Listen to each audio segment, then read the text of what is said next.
Chapter 1 का 20वां श्लोक करने जा रहे हैं। अथ व्यवस्थितान् दृष्ट्वा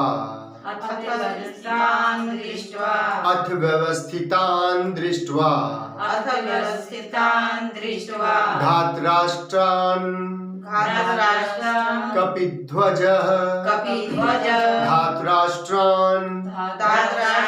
कपिध्वजः अथ व्यवस्थितान् दृष्ट्वा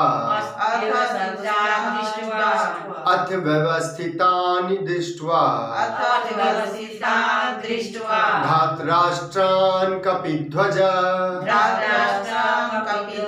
प्रवृत्ते शस्त्र संपाते प्रवृत्ते शस्त्र संपाते धनुरुद्यम पांडवः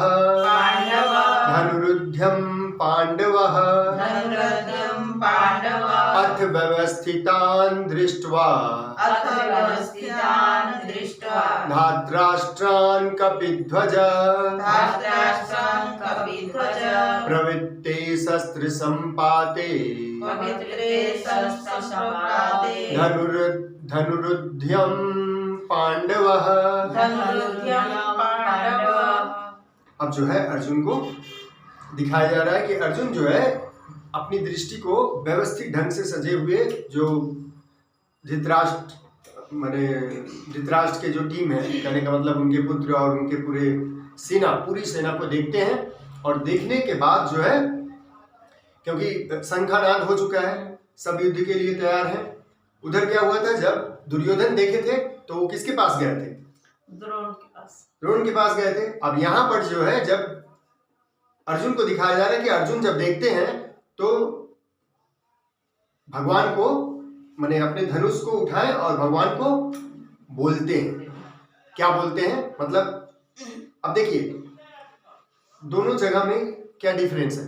एक आदमी भयभीत हो गया है, ठीक है ना, अब भाग रहा है, अपने से सीनियर आदमी के पास हेल्प करने के लिए भाग रहा है, और एक धनुष लेके तैयार है और अपने सारथी को, भगवान तो सारथी के रूप में है, तो अपने सारथी को बोल रहा है, अब कुछ बोलने जा रहे हैं। यहीं पर ये है, इसके बाद यहाँ पे और कोई व्याख्या नहीं है। इसके अगले श्लोक में हम लोग सुनेंगे, हम लोग जानेंगे कि अर्जुन क्या बोल रहे हैं। ठीक है, क्लियर हुआ?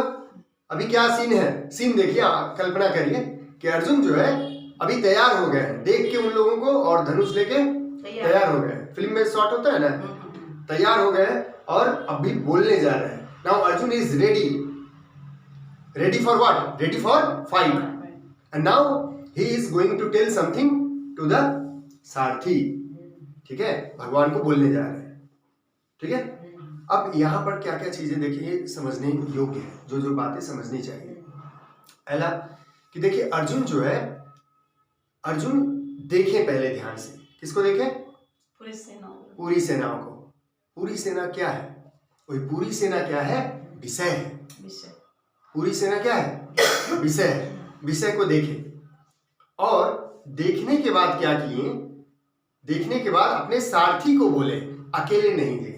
देखिए ध्यान देने की बात है कि अगर आपके सामने स्थिति जनरेट हो गया, कैसा स्थिति है? काम, क्रोध, लोभ, मोह का ये स्थिति सामने आ गया है, ठीक है, और सामने आके सीधा आप उसको फेस करने जाएंगे, तो क्या होगा? उसमें आप पड़ जाएंगे कि नहीं? उसका काम, क्रोध, लोभ जो भी है उसके साथ में आप इन्वॉल्व हो जाएंगे। आप दुखी होंगे या खुश हो जाएंगे। भोग करने के बाद आदमी क्या होता है? या तो दुखी हो जाता है या खुश हो जाता है। अब यहां पर अर्जुन क्या किए? सारथी, मतलब अब अपना ज्ञान को वो टर्न किए हैं किधर? जाएंगे। आंख बंद कर लिए पहले, मतलब समझिए, ध्यान दीजिए, क्या करना होगा? आंख बंद करके अपने आत्मा के साथ पहले हो जाइए। उसके बाद कीचड़ में भी आप रहेंगे तो कमल के समान खिले हुए रहेंगे, बचे हुए रहेंगे। नहीं समझ में आया? हाँ, अब आप कामना के पास जाएंगे, क्रोध के पास रहेंगे। कई आदमी आपको इरिटेट कर रहा है, गुस्सा दिला रहा है, आप वहां भी रहेंगे तो आपको आनंद लगेगा, लेकिन उसके पहले आपको रेडी होना पड़ेगा। कई दिन से भी रेडी हो सकते हैं, उस दिन भी रेडी हो सकते हैं। रोज प्रैक्टिस कर रहे हैं, साधना कर रहे हैं, आंख बंद करके अपने आत्मा के साथ, अपने बुद्धि को जोड़िए आत्मा के साथ, जोड़ रहे हैं। उस दिन भी जोड़ रहे हैं जिस दिन युद्ध है, जिस दिन क्या है, युद्ध है।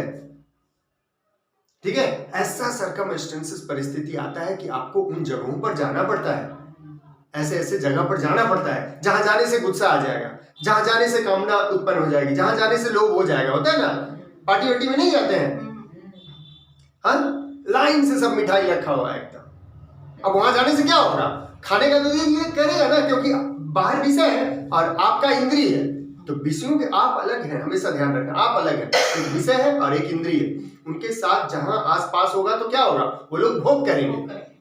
उनको मतलब नहीं है कि आपका क्या मुक्ति मिलेगा, कि आपका पुण्य होगा कि पाप होगा, उसको कोई मतलब नहीं है। उसको मेन मतलब है भोग से।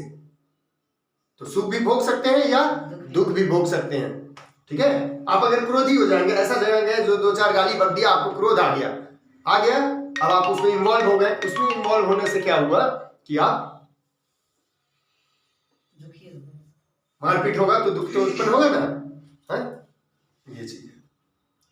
तो क्या करना होगा, उस दिन प्रैक्टिस कर लीजिए कि हमको, हाँ, थोड़ा देरी साधना करके आइए, साधना करके जाइए। ठीक है, आंख बंद करके थोड़ा देरी आत्मा के साथ रहिए, फिर आप कहीं भी रहेंगे तो देखिएगा कोई फर्क नहीं पड़ेगा। समझ में, सुख दुख भोगना नहीं पड़ेगा। ठीक है, एकदम वही कमल के समान होगा। कीचड़ में भी रहेंगे तो कमल के समान आप खिले हुए रहेंगे। ठीक है, हर तरह से भगवान आपको क्या करेंगे, बचा लेंगे। ठीक है, समझे, ये चीज है। ठीक है, तो अर्जुन भी वही किए।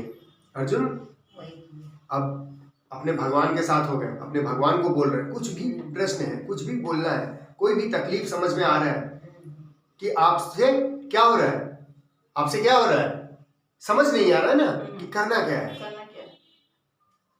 स्थिति परिस्थिति सामने आ गई, करना क्या है, तो थोड़ा आंख बंद कर लीजिए भाई, आंख बंद करके उनसे पूछ लीजिए ना, वो तो आपके भीतर में है, उनसे पूछ लीजिए करना क्या है। समझ में आया, वो कभी कभी बोल देंगे कि कुछ करिए, कभी कभी बोलेंगे कुछ मत करिए। समझ में आया, तो do this as a habit. ठीक है, तो भगवान को अब वो बोलने जा सर। अभी जो जैसे आप बोले इनविटेशन मिले, दावत में गए तो खाना तो पड़ेगा ही ना। हाँ, दावत में गए खाना पड़ेगा। हाँ। खाना दो कारण से आदमी खाता है ना, एक भोग के लिए, एक जीविकापार्जन के लिए। हाँ, नहीं समझ में, दावत में जाए ना जाए, उस दिन भी तो आपको घर में खाना था कि नहीं था। हाँ। घर में खाना था। तो हम दावत में गए, अब मन क्या करेगा, लोभ पैदा करेगा, खा लो सब, कल में हो ना हो, कल मिले ना मिले खाना, समझ में, खा लो सब। ठीक है, हाँ, लोभ आ गया ना, उतना वैरायटी सब। अब आप सोचेंगे अगर यहाँ से चले गए तो खाना तो छूट जाएगा सब, हम नहीं खा पाएंगे इतना, मिलेगा भी नहीं, कुछ मिलेगा भी नहीं, ये सब भावना आने लगेगा। तो वहीं पर आंख बंद करके भगवान को बोलना, देखिए कैसे हम, मेरा जिंदगी है, कैसे लोभ आ रहा है, हमको तो पेट भरे खाना है तो भी इतना सारा चीज, ऐसे थोड़ा सा इंफॉर्मेशन दे दीजिए, तब तो भगवान को समझ में आएगा कि हमसे पूछ रहा है, ये मेरा शिष्य है, ये मेरा शिष्य है, मुझ पे डिपेंडेंट है, तो हम कैसे इसको छोड़ सकते हैं। नहीं समझ में आया, भगवान को तो लगना चाहिए कि आप उस पे आधारित हो गए हैं इस वक्त में भी है। हाँ, ऐसी सिचुएशन में भी हमसे राय लेता है। हाँ, तो इससे बड़ा भक्त कौन है। तो ठीक है, हम बताते हैं क्या लेना है। वहां से एक ठो कचौड़ी उठा ले लो, एक ठो मीठा ले लो, थोड़ा सा सलाद ले लो, खा पी के वापस।